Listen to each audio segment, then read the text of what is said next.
building block that defines its future. So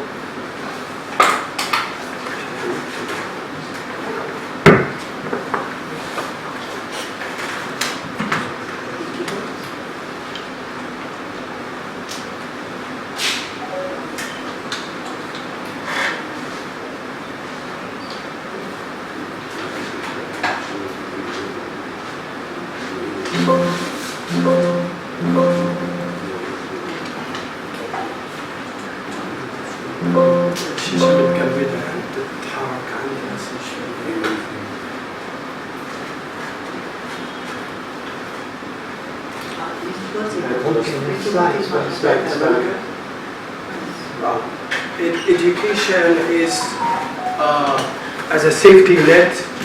For education to be a safety net in Egypt, it must be skill-based. Now, in one of his speeches, President Sisi attracted attention to the fact that there are so many colleges teaching history, geography, and these things, and they're not market-oriented or even of any value to the economy, which I totally agree with, because skill imparting for education, for the way forward for Egypt, lies in education as skill-oriented. So basically, I would say there is a disparity between the market needs in the international community in Egypt, in the Gulf states, and the way we teach. Rote learning, memorization seem to be the basic techniques of learning. Even evaluating students it's essentially based on unfair criteria. The students with the greatest memory or the strongest memory become more or less they become demonstrators at universities. Students who are more skilled but not skilled in terms of memory are excluded. So the nerve nodes of Egyptian universities is essentially disabled by being biased against talent. So talented people will essentially find very limited access to positions at universities, and that somehow is unfair. But the point is, education has to be skill-based. It has to impart skills to people, skills that essentially can in a sense be marketable. Okay, so but there are so many things. So the first problem with education in Egypt is the disparity between the market needs and a number of specialties in Egypt, which pushes unemployment to very high levels. Among college graduates, especially those in the humanities. The humanities, even in American universities and Western universities, they struggle with the idea of monetizing or making their universities able to respond to the economic realities in the world. Egypt is no different. So, but instead of speaking ill about specialties such as geography, history, and Arabic at Egyptian universities, I would like to say that we can basically create programs in those departments that give skills. So instead of just teaching the history of Arabic literature and in programs of literature, we can focus on producing editors. Because editing is a very good, is one thing, one skill that essentially can be essentially used in the markets. So in each department, and that brings us to an important question.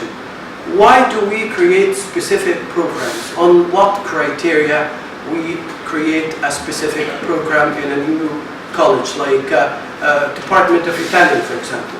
In my case, at my university, no one was consulted when it came to opening new programs. They opened English, Russian, Italian, and German. I have no problem with German, Russian, but I have a problem with the Department of Italian department. It's just a single country. There isn't much work or market for Italian language. But I was told by the dean that these are agreements. So the thing is, when creating a new program, we should be able to not just consult, but have some raison d'etre, like an explanation, some kind of an, as in quality. Like I'll bring students, students, staff, people in companies, in tourist companies, and they will sit together before establishing the department or before creating the program to see how this is going to work in terms of the outcome, marketing, okay? So Italian is very limited. On the other hand, the dean just decided that English is not important. On what criteria?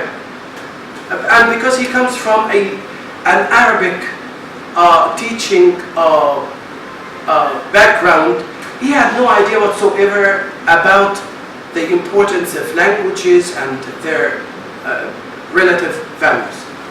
I explained to him, of course, that if you graduate from the Department of English, you can work anywhere in Egypt. At a primary school, a preparatory school, public schools teach English everywhere, uniformly, from beginning to end. He didn't, of course, I didn't even have an authority to voice. It was difficult to voice my opinion, which brings us to a second question. How free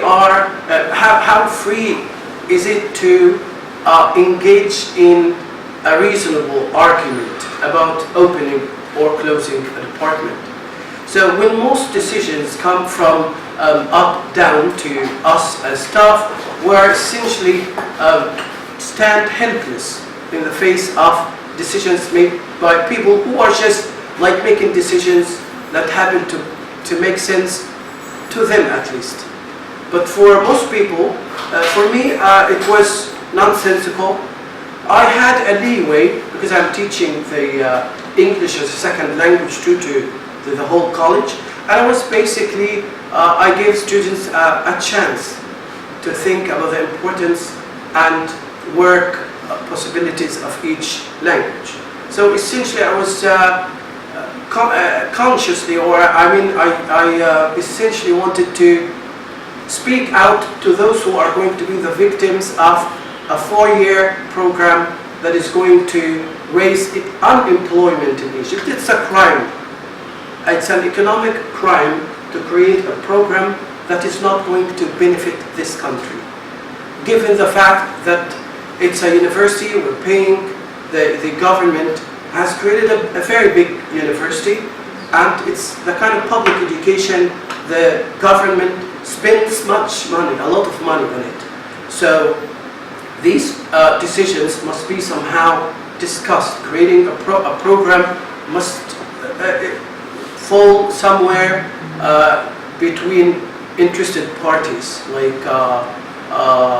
professors, company owners, students, parents, and this is what is essentially done in quality.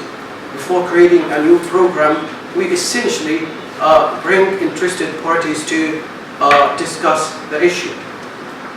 There is a very limited space for such discussion, which of course created the second thing. They opened a department of Russian with a single professor, a single teaching assistant, and they had to depend the whole day on the whole first year on people from the outside. Should I?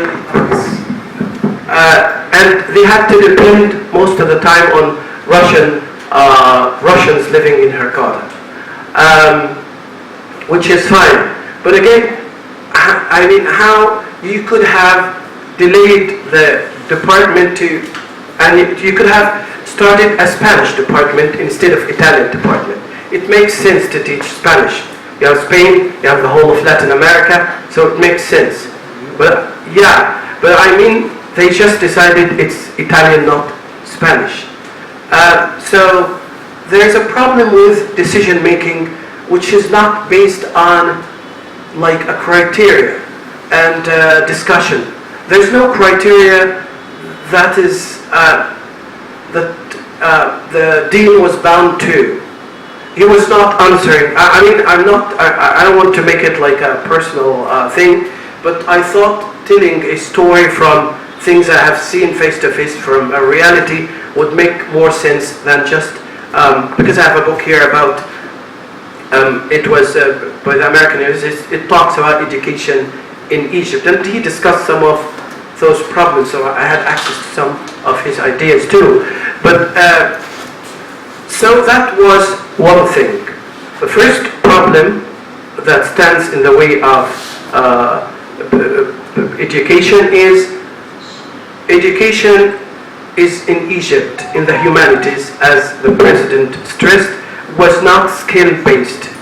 So the humanities needs to be redefined to make it more beneficial to society in terms of problems, not just repeating historical things or geographical data which is already available online.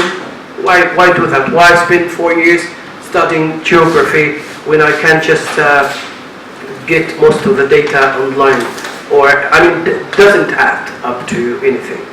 So the programs need to be rethought in order to benefit society, especially at public universities where they are immersed by the government. So public money is being squandered on programs that are not going to benefit society. And we can see that thinking clearly in private universities. They don't usually start programs in geography or history because nobody wants to pay money to get to those things, to learn about those programs. That's one point. So thinking about the aims of programs takes us to the learning outcomes of programs, of courses, and that places quality at the heart of any educational reform. So quality thinking should be involved, but not as filling paper, not as paperwork, but as practice. Okay, quality as a practice is essentially very important, and I would say that most universities in Egypt started doing quality work, looking at their programs a bit more critically than before. So I move on. So skill-based, so solution is quality. And again, it comes to decision making by people who are either uninformed or people who act unilaterally because they think if you're a dean, if you're a decision maker, it's just like make any decision. And from my point of view, decisions regarding creating programs must be done done through committees that involve students, staff, deans, and like a whole lot of people. So we are sure the outcome is basically fair and marketable and market friendly. So why graduate 200 students in Hurghada where Italian is not important, where the whole lot of people who come around to visit Hurghada are Russians, Germans, English, and why underrate a department as English just because, okay. And why downrate the Department of English when it is the most important department in terms of public education? And so I'll end up by a third, just I have 2 minutes. في الدقيقتين ولا بخلص وبعدين so just in 2 minutes I'll be very quick.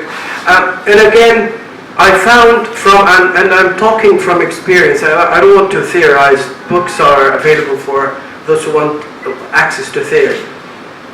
But I found it very difficult. Again, I worked in a special program at Cairo University. And it was intimated to us that you should give students like 18 out of 20. So it has become a business. Okay, a Mac University, it's business. So students in the non-paid department get like pass, good. Students in the paid departments get very good, excellent. So you work hard and you don't have money, you get very lower rating. You pay money and you do nothing, I mean, it's just mediocre, and you get like very good. And it was very, and even in evaluation, translation in some translation courses were evaluated through multiple choice.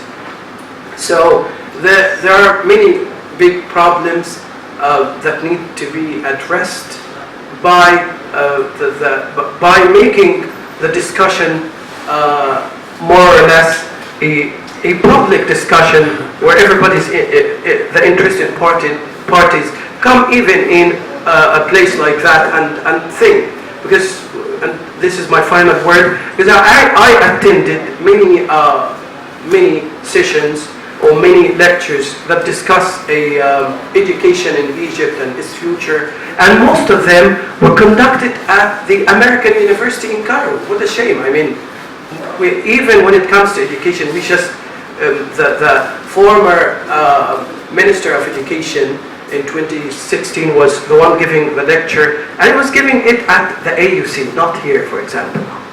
So we need at least to have voices, people who can give us ideas, to be in our places, not at the AUC where people are not usually familiar with the place. So that's, thank you very much for listening. أنا طبعاً اعتقدت إنه السيمينار خليته بالإنجليزي. الملخص السريع هو إنه في مشاكل بتقابل التعليم. طبعاً الرئيس السيسي وضح يعني ركز في حتة إنه التخصصات العلوم الإنسانية والكلام ده ملهاش سوق ولازم يتم إعادة النظر فيها، وده كلام صحيح جداً. النقطة الثانية إنه اتخاذ القرارات فيما يخص افتتاح البرامج الأكاديمية في الجامعات بيتخذ شكل عشوائي. بيكون العميد مثلا قرر يفتح قسم إيطالي بدون ما يستشير حد وبدون ما يشوف البيئة المحيطة هل هي محتاجة إيطالي أو لا، فده بيزود البطالة مثلا.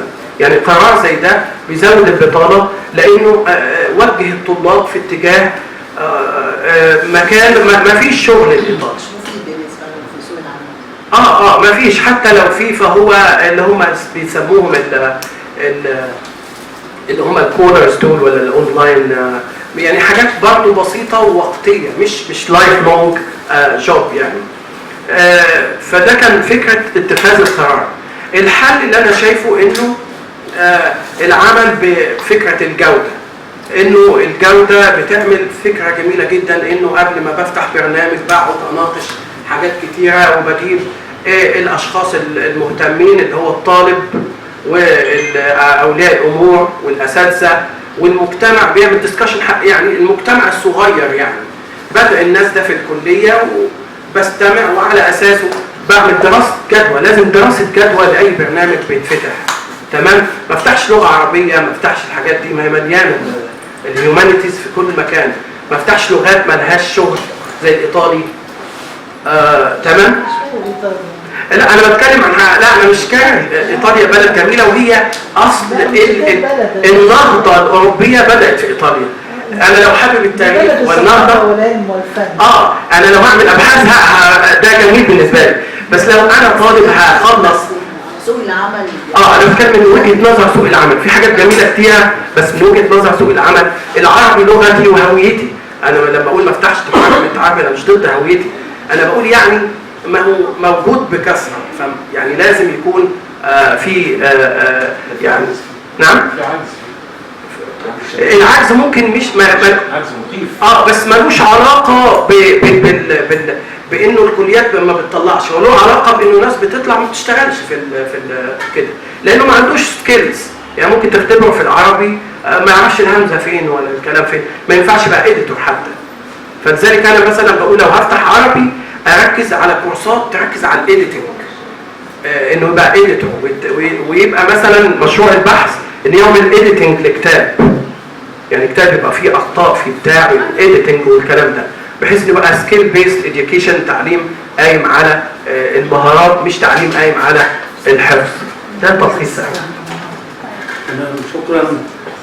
شكرا دكتور محمود خليفة على هذا العرض باللغة الإنجليزية ثم ترجمة الملخص، وهو بيثير قضية على درجة كبيرة من الأهمية، التعليم وسوق العمل. هل احنا بنعلم علشان سوق العمل ولا احنا بنعلم من أجل التعليم؟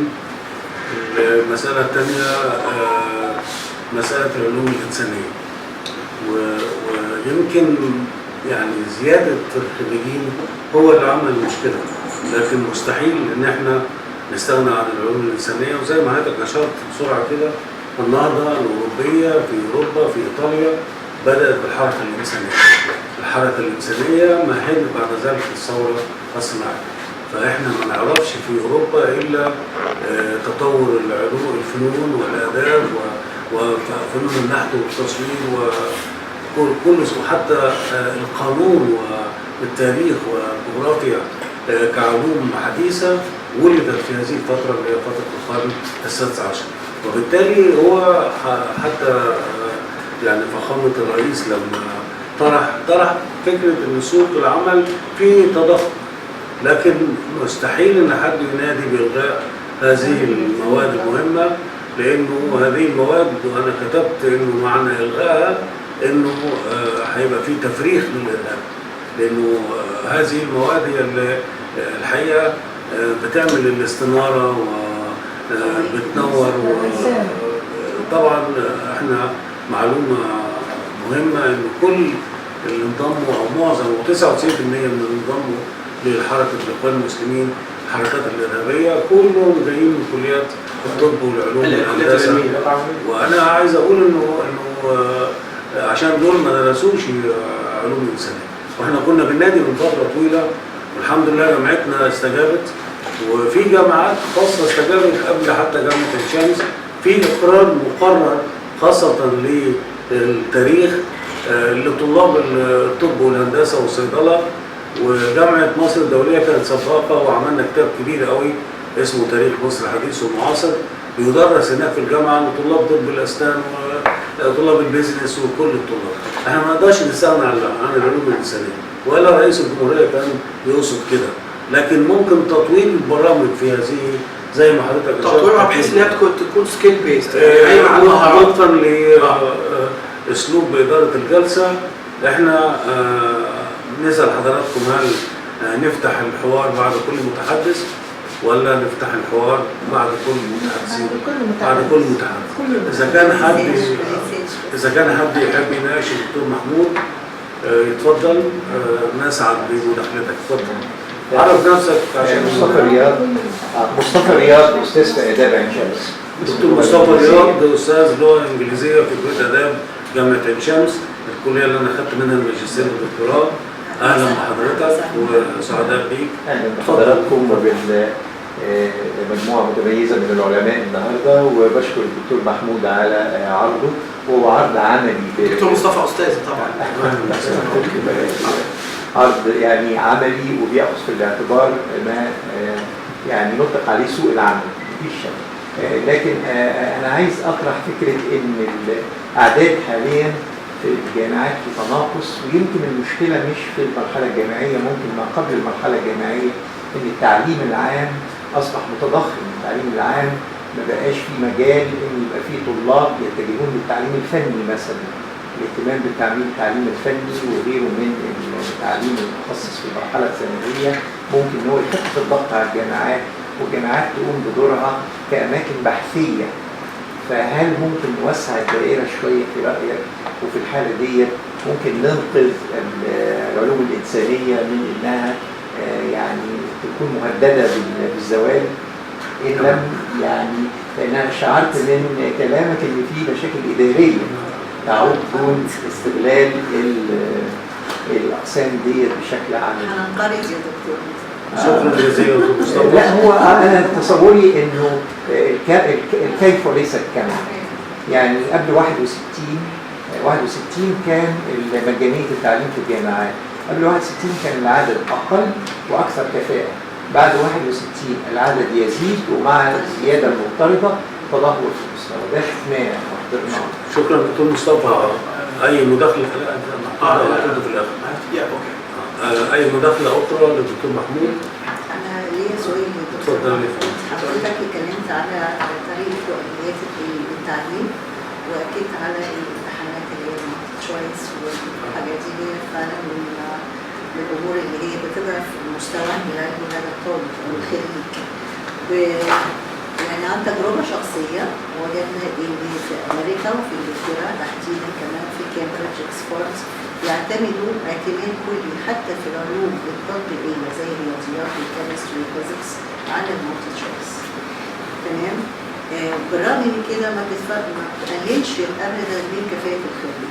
فايه الفرق بين المالتي تشويس اللي احنا بنعمله بيقلل عندنا كفاءه الخريج والمالتي تشويس اللي بيعملوه في بره فبيرفع من كفاءه الخريج بشكل كبير، وبالعكس بيكون فعلا نسبه النجاح فيه ما بتبقاش كبيره. يعني معدلات النجاح فيه في اكيد في بوينتس معينه لابد ان احنا نركز عليها كاساتذه في وضع الاختبارات بترفع من كفاءه الطالب بشكل كبير.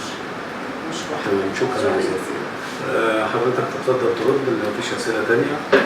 في سؤال لو سمحت. اتفضل يا فندم. يعني ازاي ممكن نغير التعليم القائم على الحفظ والتلقين؟ ايه البرنامج اللي ممكن يغير المبدأ ده، الحفظ والتلقين على طول باستمرار؟ تمام. شكرا. طيب انا هرد على سؤال استاذي دكتور مصطفى رياض. انا يعني من فتره طويله كنت قرات كتاب عن عيوب الاقتصادين المصري والتركي، دول اقرب دولتين شبه بعض يعني من حيث التركيبه السكانيه والكلام ده. وجدوا ان الاكليس هيل او نقطه الضعف يعني انه التعليم الفني متراجع جدا. يعني الدولتين دول التعليم اللي هو الفوكيشنال فوكيشنال اديوكيشن مش ما عنده فوكيشنال تريننج او التعليم الصناعي يعني مش موجود. ودي الدول محتاجه ده بكثره. وانا مع البروفيسور مصطفى رياض انه المفروض ان احنا نقلل من تعليم الهيومانيتيز في مقابل ان ندي مجال للتعليم اللي هو الصناعي اللي مصر محتاجاه. تمام؟ لكن بنقابل مشكله ثقافيه انه يبدو ان في تقليل من قيمه التعليم الصناعي. ان انا لو حد دبلوم او ما اعرفش ايه صناعي او فانه حاجه متدنيه، على العكس في الدول الاوروبيه اللي عنده حاجه كده بيكسب اكتر من استاذ الجامعه. تمام؟ فكان الحل ان هو التركيز على التعليم اللي هو الفوكيشنال او التعليم المهني. تمام؟ فده حل لمشكله اقتصاديه في مصر، وكان برضه حل مطروح لمشكله اقتصاديه في تركيا. ده اول سؤال. شكرا. الدكتوره ايناس، انا حددت حاجه خاصه ان هو الترجمه يعني سكيل بتحتاج كتابه وتفكير. فالمالتيبل تشويس ممكن يبقى في بعض اجزائها، لكن المالتيبل تشويس ينفع في بعض الحاجات اللي هي طابعها موضوعي. الترجمه فيها طابع ذاتي ابداعي، تختلف الاجابات بين شخص واخر. بالنسبه للسؤال الاخير، انا شايف انه البعد عن الحفظ والكلام ده باستخدام الكواليتي، بانه المناهج يكون التركيز فيها على التفكير النقدي، الكريتيكال ثينكينج، مش الحفظ. تمام؟ وده واضح في مثلث بلومز تاكسونومي اللي هو